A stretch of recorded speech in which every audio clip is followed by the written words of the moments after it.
5,500 6,000 টাকা একটা average sell আমরা করতে পারি। আমি আজকে আমার এটা রোস্টার বেস ডিউটিতে এসেছি। ছিল আমাদের ভার্সিটির একটা পেজ আছে নাম ইউএপিয়ান।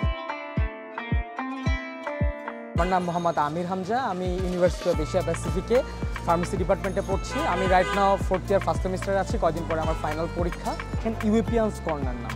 তো এইটার ফার্স্ট আইডিয়াটা নিয়ে এসেছিল আমাদের ভার্সিটির একটা পেজ আছে নাম ইউএপিয়ান। সেখান থেকে আইডিয়াটা ফার্স্টে জেনারেট করা হয়েছিল অ্যান্ড ওখান থেকে যখন কল করা হয়েছিল আমরা কিছু মানুষ কল করার পরে তখন বিভিন্ন ডিপার্টমেন্ট থেকেও মানুষ উৎসাহী ছিল। এই জন্য আমরা বিভিন্ন ডিপার্টমেন্ট থেকে বের করে নিয়েছি আর কি, যে বিবিএ ডিপার্টমেন্ট, সিএসসি ডিপার্টমেন্ট। আরও এটার পিছনের কারণ হলো যে একই ডিপার্টমেন্ট যদি হতো রোস্টারগুলো সেম হয়ে যায়, তখন এখানে টাইমটা সেভাবে দিতে পারবে না বা ক্লাসগুলো সেম স্কেজুলে হয়ে যায়। যেমন কয়েকদিন পরে আমাদের ফাইনাল পরীক্ষা, আমাদের অন্যান্য ডিপার্টমেন্ট হওয়ার কারণে আমাদের রুটিনটা আলাদা আলাদা, সেই হিসেবে আমরা ভাগ করে ডিউটিটা নিয়ে নিতে পেরেছি। এক ডিপার্টমেন্ট হলে অবভিয়াসলি এটা হতো না। আমরা মিট বক্স রেখেছি, যেটা মেইনলি আমাদের দেখা যায় মিট বক্সটা রাখার উদ্দেশ্য, আমাদের ভার্সিটিতে ক্যান্টিন আছে বাট মিট বক্স এরকম পাওয়া যায় না এবং পুরো এলাকায় মিট বক্স কোথাও পাওয়া যেত না, এখন পাওয়া যায় আশেপাশে এবং আমরা রেখেছি এবং একটা কম দামে রেখেছি। মিট বক্স আমাদের বড়টা সেল করতেছি আমরা 120 টাকায় অ্যান্ড ছোটোটা আপনার 90 টাকায়। ফ্রেঞ্চ ফ্রাই রেখেছি 50 টাকায় সেল করছি, ফ্রাইড চিকেন রেখেছি 50 টাকায়, তারপর নাগেটস রেখেছি 3 পিস হচ্ছে আপনার 40 টাকা আর 4 পিস হচ্ছে 60 টাকা। বেশি মেম্বার নেওয়ার কারণ এরকম, এই যে আমি আজকে আমার এটা রোস্টার বেস ডিউটিতে এসেছি, সকাল থেকে 7টা পর্যন্ত আমি থাকবো, আমি অ্যাসিস্ট করব, আমার যে আছে তাকে অ্যাসিস্ট করব। আমি আসবো, বাকি 10 দিন আমার আশা লাগছে না, ওরা আসবে, রুটিন বেস্ট আসবে, 10 দিন পরে যে আমি আবার আসবো।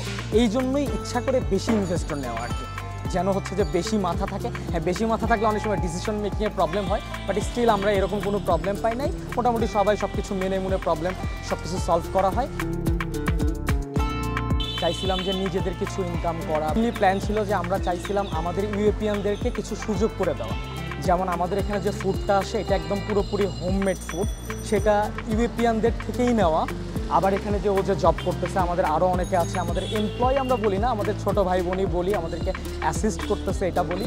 ওরাও আমাদের সাথে হচ্ছে যে পড়াশোনা করে, আমাদের জুনিয়র এরকম, তাদেরকে দিয়েই আমরা কাজ করাচ্ছি। ওদের অ্যাকচুয়ালি কোনো এক্সপিরিয়েন্স নেই, দ্যাটস ওয়াই দেখা যায় যে আমরা অ্যাটলিস্ট হ্যাঁ এইটা বলতে পারি যে মানে up to the mark food না দিতে পারলেও যেহেতু হোম ফুড, সেই জন্য আমরা একটা কোয়ালিটি ফুড দেওয়ার ট্রাই করতেছি এবং আমরা আশা করি পারতেছি। কারণ আমাদের এই যে দেখেন একটা উপরে ফিডব্যাক বক্স আছে, তো এইটাতে আমরা প্রতিদিন ফিডব্যাক কালেক্ট করি। আপনার হচ্ছে যে আমাদের মোটামুটি আমরা এই পর্যন্ত যা করেছি সেই হিসেবে এভারেজে ডেইলি 5,500 6,000 টাকা একটা এভারেজ সেল আমরা করতে পারি। আর আমরা হ্যাঁ, আমরা খুব যে একটা অনেক লং টাইম থাকি তা কিন্তু না, দেখা যায় দুপুর 2টা 12টা 2টার দিকে আমরা ওপেন করি, 5টা 6টা 7টার মধ্যে আমরা চলে যাই।